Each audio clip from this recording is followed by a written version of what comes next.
자, 오늘 이제 7월 18일입니다. 자, 오늘로써 이제 메이저리그 전반기가 이제 종료가 됐는데요. 저희가 전반기 종료된 시점, 이제 우리 한국인 선수들, 우리 코리안리거 선수들 전반기 활약을 두고 저희가 한번 얘기를 나눠보는 시간 가져보도록 하겠습니다. 그래요. 일단은 뭐 김하성 선수부터 얘기를 해봐야 되겠죠. 김하성 선수 84경기에 또 나와서 5홈런 31타점 5도루 타율도 2할 4푼 1리 OPS 0.692 WRC 플러스 102니까 뭐 리그 평균의 타격을 이제 기록을 해줬다 정리를 할 수 있겠습니다. 어떻습니까?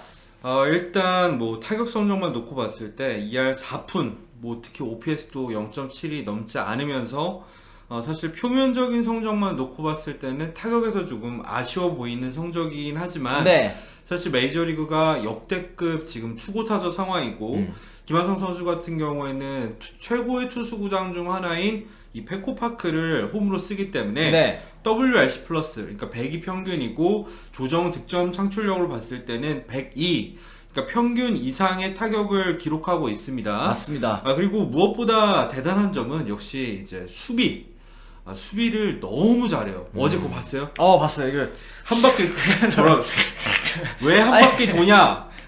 이거 쓸데없는 동작 아니냐? 그러는 분들도 계신데 네. 그게 아니에요. 사실은 이 밟고 이제 추진력을 얻어서 공을 던져야 되는 상황에서 만약에 베이스를 밟은 다음에는 천천히 개다리로 갔을 경우에는 오히려 느릴 수가 있고 그쵸. 세게 밟으면은 점프해야 돼. 왜냐면 주자랑 부딪히는 상황이었잖아요. 그걸 피하기 위해서 김하성 선수가 순간적으로 판단을 해가지고 이제 역회전을 한 건데 이런 본능적인 수비, 이 부분에 대해서 샌디에고 이제 관계자들 또 마차도 선수를 비롯한 수비 잘하는 선수들이 칭찬을 했잖아요. 맞습니다. 맞습니다. 또 이 UZR로 봤을 때 전반기에만 무려 4점을 수비에서 막아냈고 5AA 플러스 3점, 모든 수비 지표에서 이제 메이저리그 최상위권을 기록하고 있는 김하성이다 보니까 네.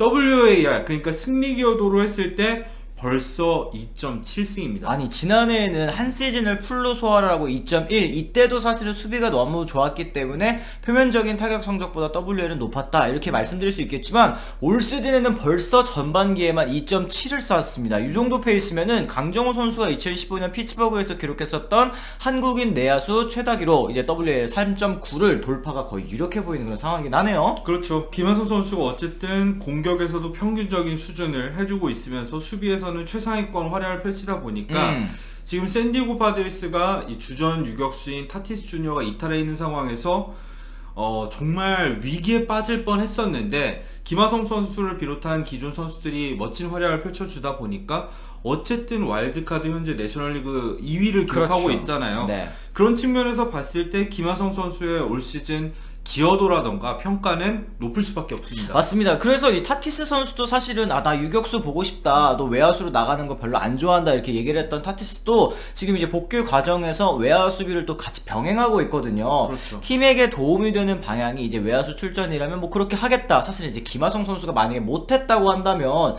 무조건 이제 타티스 선수는 유격수로 복귀하려고 했을 텐데 이런 부분에 있어서도 이제 김하성 선수의 팀 내 입지를 어느 정도 좀 알려주는 게 아닐까. 그렇죠. 그리고 김하성 선수가 지난 시즌에 득점권에서 엄청 못했어. 진짜 답답한 순간이 한두 번이 아니었는데 올 시즌 이 전반기까지는 득점권 타율이 뭐 3을 왔다 갔다 해요. 지금은 2할 9푼 3리. 사실 OPS도 0.793이니까 0.8 가까이 기록을 해주고 있거든요. 그렇죠. 그러니까 중요한 상황에서도 김하성 선수가 잘해주고 있다는 점, 저는 뭐 평점을 매긴다면 A 정도는 줄 수 있지 않을까 싶습니다. 맞습니다. 어쨌든 아쉬운 부분도 저희가 한번 짚어봐야 될 것 같은데 아쉬운 부분 역시 좀 이 운이 안 따라주는 부분이 전 다소 아쉽더라고요. 홈런 개수 지금 뭐 5홈런밖에 안 된다, 좀 아쉽다 얘기하시는 분들이 있겠습니다만 이게 구장에 따라서 최대로 많이 나왔을 경우에는 13개까지도 사실은 가능한 그 타구 그렇죠. 지표라고 하더라고요. 고정치라고 하잖아요. 이 전 구장 평균을 내자면 한 8개 정도 칠 수 있는 페이스라고 하더라고요. 근데 이제 페코파크에서 제일 깊은 데로 하필이면 날아가는 바람에 맨날 걸로만 쳐. 아니 그러다 보니까 진짜 원정 성적이 홈 성적에 비해서 훨씬 좋은 게 네. 바로 이런 이유가 있습니다. 맞습니다. 예. 거기에 이제 우투수 상대 타율도 혹은 이제 우투수 상대 성적도 조금 더 올라갔으면 하는 게 후반기에 또 바람일 텐데 어쨌든 현재까지 활약 A 충분히 저도 동의를 합니다. 네. 자, 그리고 이제 최지만 선수 얘기로 넘어가 보도록 하죠. 최지만 선수도 올 시즌 이 66경기에 나와서 7홈런 41타점 타율 2할 7분 8리 OPS 0.834를 기록해주고 있습니다. 확실히 이제 김하성 선수에 비해서는 뭐 WRC 플러스도 145니까 타격적인 부분에서는 좀 많이 돋보이네요. 최근 두 경기에서 내려온 거예요. 많이 내려와서 이 정도지. 사실 전반기에 최지만 선수의 이 OPS가 일단 팀 내 1위예요. 팀 내 1인 상황이고 득점권 타율도 4할이 넘습니다. 맞습니다. 네. 그러니까 중요한 상황마다 너무 잘해주고 있고 타점은 지금 아로자렌하고 오늘 홈런 치면서 2위로 밀려나긴 했지만 어쨌든 전체적인 타격 지표에서 팀에서 손꼽히는 성적을 지금 기록해주고 있거든요. 맞습니다. 이 사실 최지만 선수가 시즌 초반에 이제 팔꿈치 쪽에 갑작스러운 부상 때문에 이탈했었고 그 이탈하고 돌아와서 잠시 동안 부진을 겪었습니다만 다행히도 그 부상 크지 않았던 걸로 또 판단이 됩니다. 그 위에 또 다시 올라왔죠. 그렇죠. 팔꿈치 부상 이후에 부진했던 것도 있지만 사실은 하체 수술 때문에 출전 경기 자체가 많지 않아요. 66경기.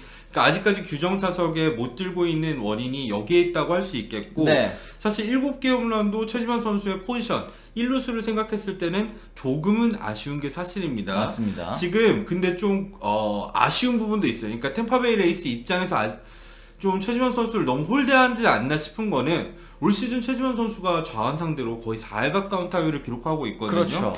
지금 3할 8푼 1위를 기록하고 있고 OPS도 0.9가 넘는데 좌완이 나오기만 하면 아직도 좀 플래툰을 적용을 하는 게 좀 뭐라 해야 될까 최지만 선수를 너무 홀대하는 게 아닌가 하는 생각이 개인적으로 들고 그거 아세요? 최지만 선수가 좌완 상대로도 선발 출전할 때가 있어. 네. 아 맞아.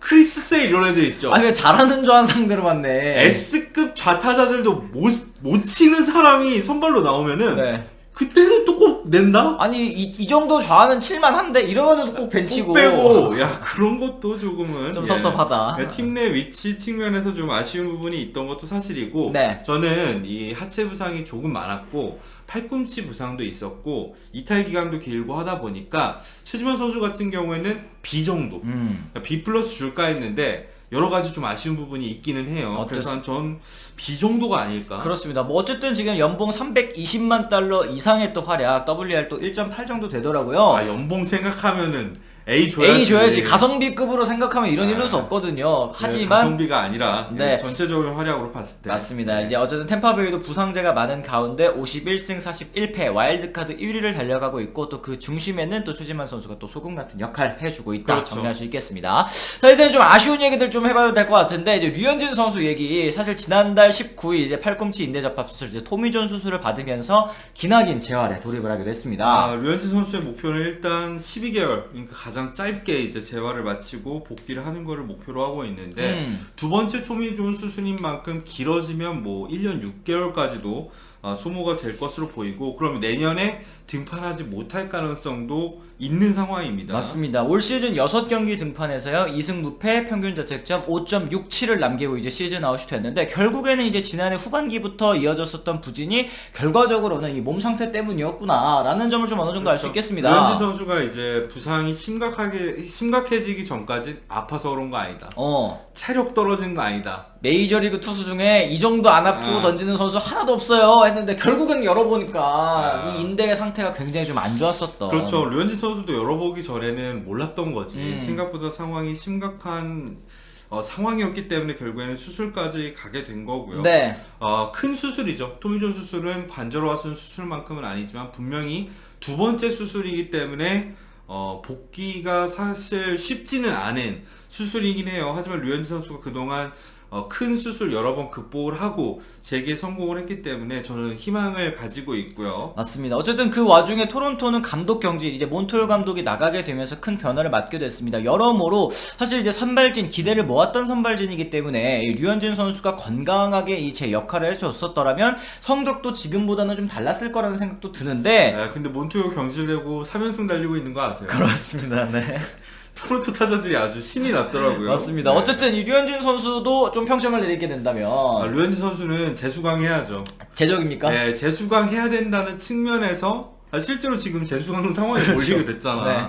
출석일 수가 모자라요. 맞아요. 그래서 F입니다. 평가할 기준이 조금 모자라다. 그렇죠. F 주겠습니다. 경기 좀 많이 나와줬으면 그러니까 모르겠다. 내년에 재수강 합시다. 알겠습니다. 예. 좋습니다. 자, 그럼 이제 마지막으로 박효준 선수까지 저희가 한번 얘기를 해보도록 할 텐데요. 시범 경기에서의 활약으로 이제 미국 진출 이후 처음으로 이제 개막전에 합류하는 쾌거로 이 시즌을 시작을 했는데 다소 좀 아쉬웠습니다. 사실 이 출전 기회 자체를 많이 받지도 못했었는데 그 출전한 경기에서도 유틸리티로서 제일 핵심이 뭐냐면 저는 김하성 선수 보면 딱 안다고 생각하거든요. 기본적으로 수비를 잘해야 돼요. 맞아요. 내야 요원이면 수비부터 잘하고 그 다음부터 이제 타격을 보는 건데 에러가 이 시즌 초반에 너무 많았어요. 맞습니다. 외야수로 그래서 기회도 줬는데 외야에서도 커다란 실책을 하다 보니까 이 박효준 선수가 어디서도 자리를 잡지 못했고 타격에서도 시즌 초반에는 너무 방어적으로 갔어. 그러니까 적극적으로 배트를 내지 않다 보니까 오프 시즌에 벌컵도 하고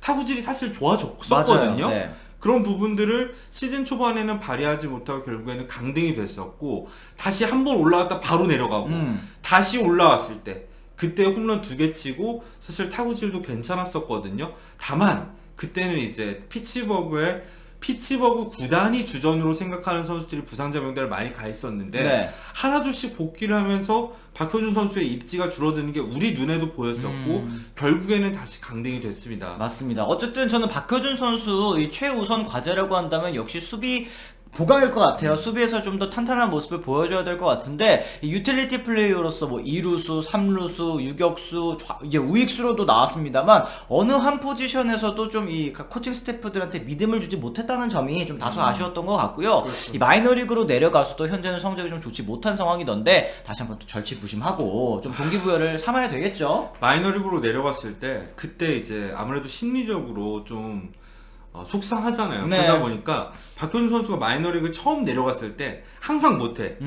강등되면 못하다가 또 어느 순간 이렇게 살아나거든요. 네. 그러면 그때는 피츠버그가 다시 기회를 주고 있기는 해요. 그런 점을 생각했을 때 기본적으로 마이너리그에서 좋은 성적을 거둬야지 올라올 수 있으니까 후반기에 좋은 성적을 거둘 수 있었으면 좋겠습니다. 맞습니다. 박효준 선수 평점 어떻게 남겨주시겠습니까? 박효준 선수 같은 경우는 아픈 게 아니잖아요. 네. 지금 현재로서는 사실 D.